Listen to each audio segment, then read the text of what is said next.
Hello, everybody. Well, I'm hoping that you're enjoying my podcast. My deep dive investigation is throwing up so much stuff that I didn't know existed. After my last podcast, I had to jump on again here today because as I was riding my horse through the forest, I was thinking, so I'm going to start with my podcast, which is called Under the Law, Above All Laws. Before I begin these 10 commandments, I want to explain why I am doing this today. Recently, I read an article about a mother who was separated from her 2 children for 6 years. 6 years. And I found myself sitting quietly with one question. How does that happen? Not legally, not procedurally, morally.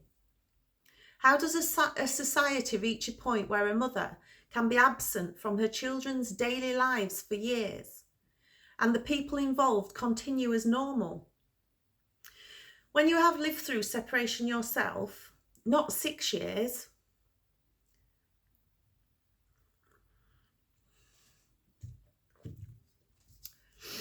but 16, reading something like that does not feel like news. It feels like mourning. It feels like standing at the edge of something sacred that has been fractured and asking how we allowed it. Research conducted by the University of Manchester in 2024, based on interviews with 45 mothers who had experienced family court proceedings, documented profound psychological and physical health impacts associated with those cases. The study described how prolonged court involvement and child removal were experienced by participants as deeply traumatic, shaping identity, stress responses, and long-term well-being. Attachment disruption is not administrative, it is biological. Separation is not a technical adjustment. It is a developmental event. When bonds are broken for long periods, the consequences do not end when the order ends. They echo, and children do not carry attachment injury alone. They carry confusion. They carry divided loyalties. They carry adult decisions in bodies that are still developing. Poor little souls navigating systems they never chose. I am not here to attack individuals. I am not here to rehearse procedural arguments. I am here because I could not quiet the question in my own conscience. When institutions intervene in families, the stakes are not abstract. They are human. So today, I light candles not in anger, but in mourning. Mourning for lost years. Mourning for children caught in conflict. Mourning for mothers who sit in silence. Mourning for the parts of ourselves that were reshaped by absence. And because mourning requires meaning, I am turning to something older than courts, older than policy, older than adversarial systems. The 10 Commandments, not as religious performance, not as identity, but as moral restraint. As the lines drawn long ago to limit power and protect life. If we are going to intervene in the most intimate bonds human beings possess, then we must be willing to measure ourselves against the highest moral standards available to us. Because whatever role we hold, judge, lawyer, social worker, expert, psychologist, parent, we all stand beneath the same moral ceiling. Institutions do not outrank conscience. Power does not outrank truth. That is why I'm here today. So for those of you that don't know the 10 Commandments, listen and learn. You shall have no other gods before me.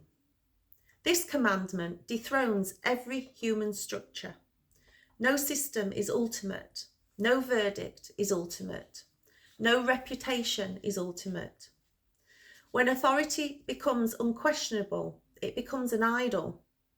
When process becomes more sacred than truth, it becomes an idol.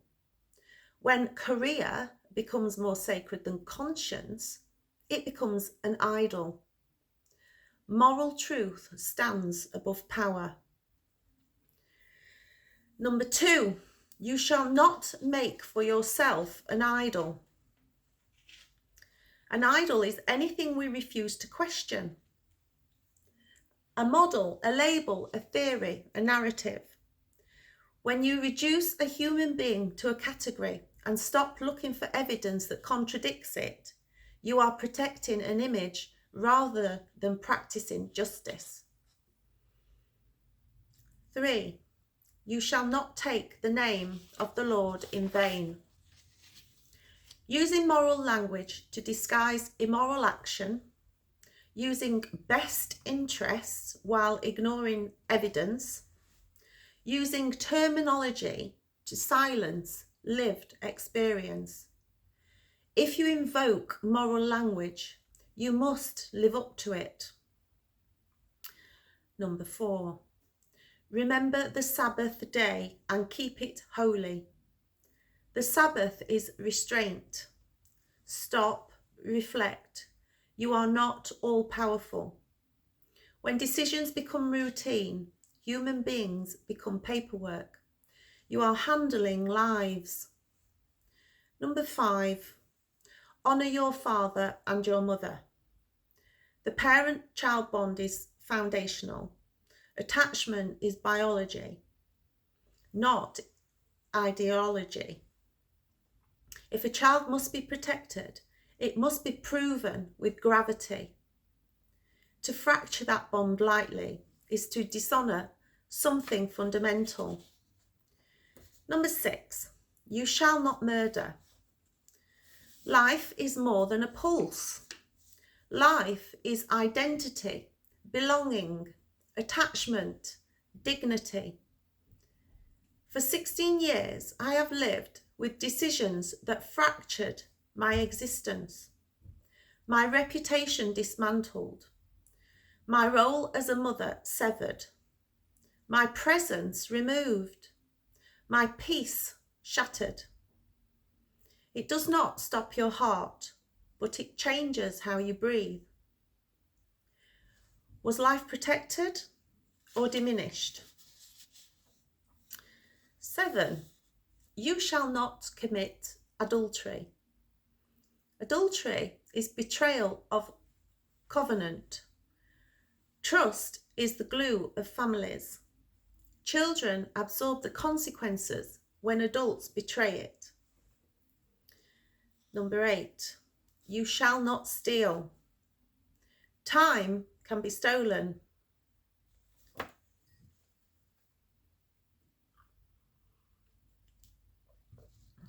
Childhood can be stolen. A mother can be stolen from her child. Sisters can be stolen from one another. Years cannot be refunded. Shared memory cannot be recreated.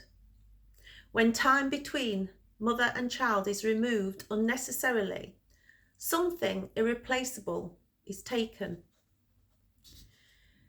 Number 9, you shall not bear false witness. False witness is omission, distortion, selective reporting, presenting opinion as fact. A sentence in a report can reshape a life. Once written, it travels for years. Was it true?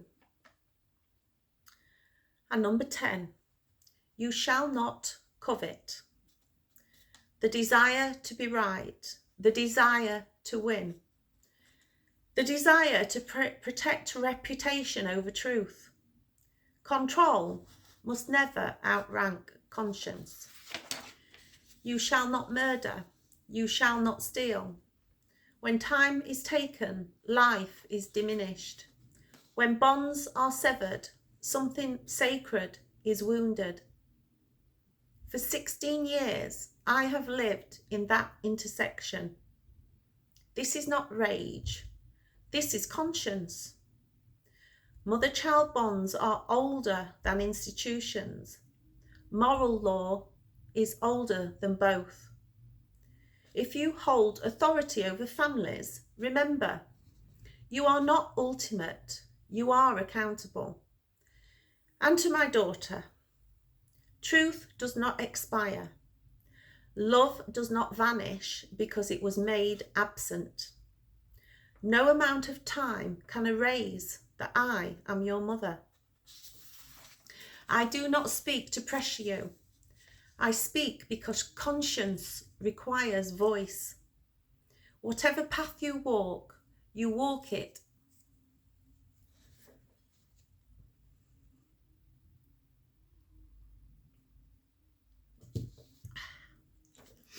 Whatever path you walk it as someone deeply loved.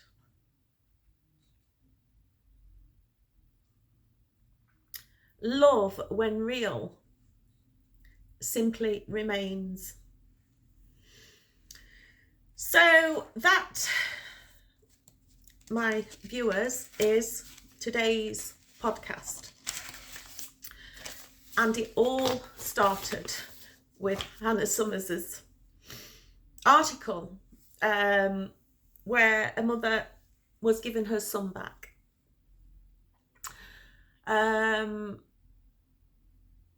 So please share, subscribe and like if you like it.